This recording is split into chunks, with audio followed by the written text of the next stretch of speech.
Assalamualaikum warahmatullahi wabarakatuh. Bercerita seorang sahabat Nabi yang mulia dan penuh hikmah. Beliau adalah Abu Sufyan bin Haris, bukan Abu Sufyan bin Harb, yaitu suami Hindun ataupun ayah Muawiyah. Abu Sufyan bin Haris adalah sepupu Rasulullah SAW. Ayahnya adalah Al-Haris, sedangkan ayah Rasulullah adalah Abdullah. Kedua ayah mereka berasal dari keturunan Abdul Muthalib. Beliau menjadi saudara sesusuan dengan Rasulullah SAW. Keduanya disusui oleh Halimah As-Sa'diyah. Usia beliau sama dengan Rasulullah. Keduanya lahir dalam waktu yang berdekatan dan tumbuh dalam satu keluarga Bani Hashim. Oleh sebab itu, pada masa jahiliyah, yakni sebelum Muhammad menjadi nabi, Abu Sufyan adalah orang yang paling dekat dengan beliau SAW.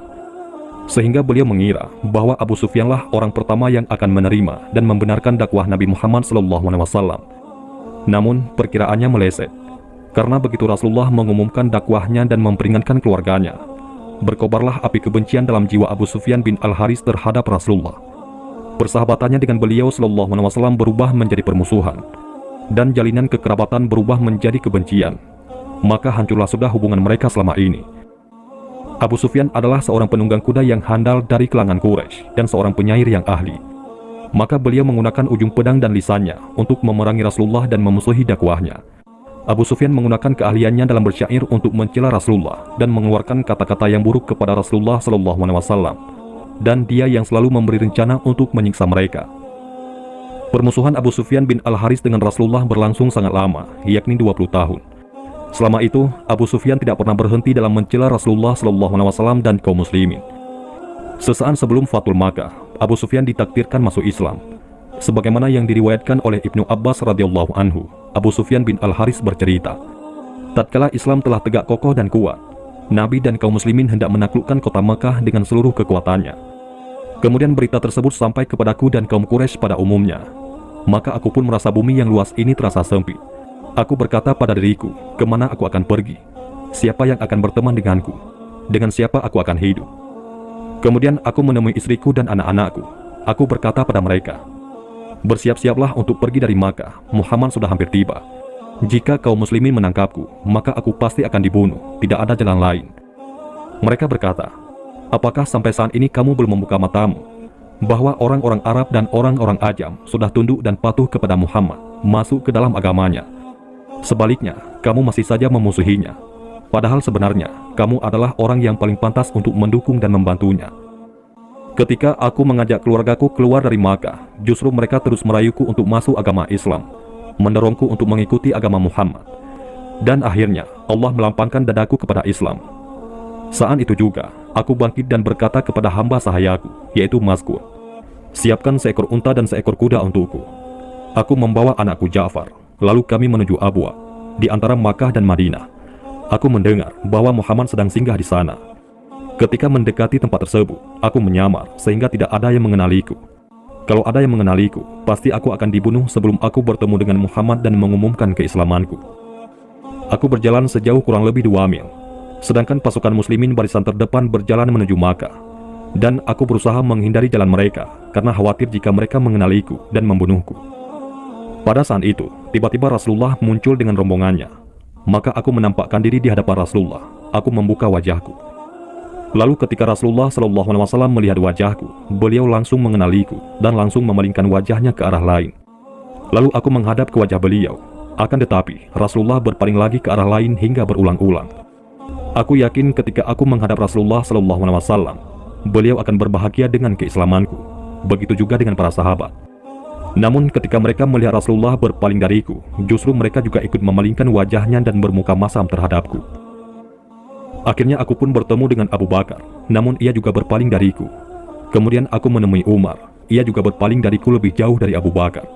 Bahkan, ia juga menghasung salah satu orang Ansar untuk berkata, wahai musuh Allah, kamu adalah orang yang menyakiti Rasulullah dan menyakiti sahabat-sahabatnya. Permusuhanmu terhadap Nabi telah mencapai belahan timur dan barat.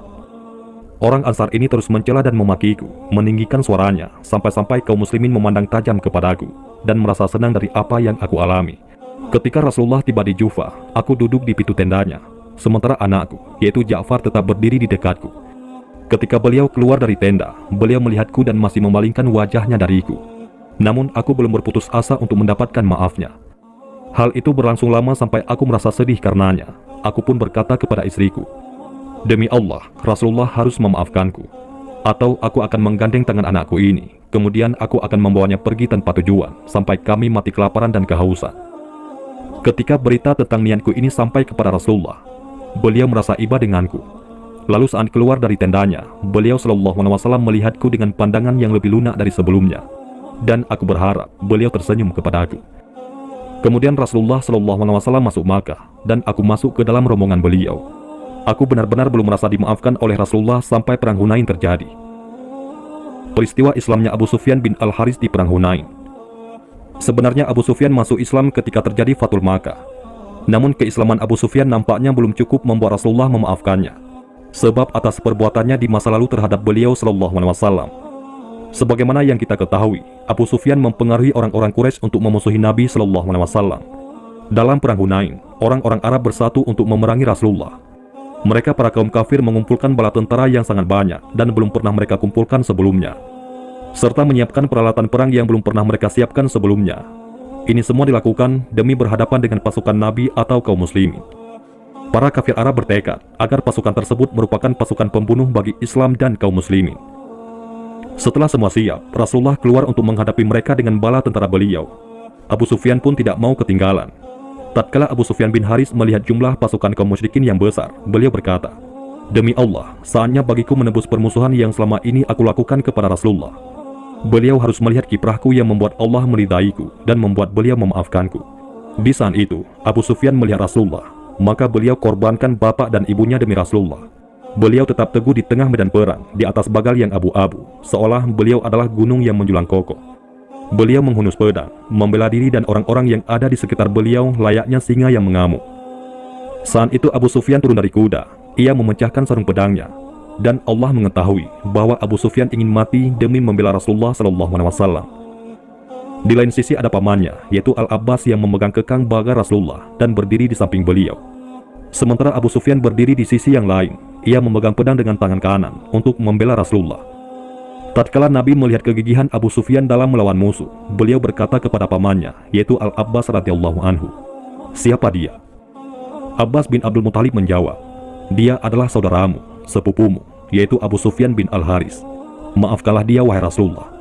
Beliau menjawab, "Baik, semoga Allah mengampuni semua permusuhannya terhadapku." Maka hati Abu Sufyan sangat bahagia mendengar ucapan Rasulullah. Sejak peristiwa Hunain, Abu Sufyan merasakan nikmat keridaan Rasulullah SAW. Berbahagia dengan persahabatannya yang mulia. Namun, dia tetap tidak mengangkat pandangannya kepada Nabi. Tidak berani mengerahkan matanya kepada Nabi karena dia malu terhadap masa lalunya. Abu Sufyan menyesali atas masa lalunya saat masih jahiliyah, jauh dari cahaya Islam, sehingga dia mulai bersungguh-sungguh dalam beribadah kepada Allah dan berpaling dari dunia yang penuh kenikmatan. Ketika Rasulullah wafat, Abu Sufyan bin Al-Harits sangat bersedih layaknya seorang ibu yang ditinggal oleh anak satu-satunya. Dia menangis seperti kekasih menangisi kekasihnya. Di masa kekhalifahan Umar bin Khattab, Abu Sufyan bin Al-Harits merasa bahwa ajalnya sudah dekat. Maka dia menggali kubur untuk dirinya sendiri dengan kedua tangannya. 3 hari kemudian, dia benar-benar wafat, seolah-olah dia sudah berjanji dengan kematian. Itulah kisah Abu Sufyan bin Al-Harits, sahabat Nabi yang menggali kuburnya sendiri. Assalamualaikum warahmatullahi wabarakatuh.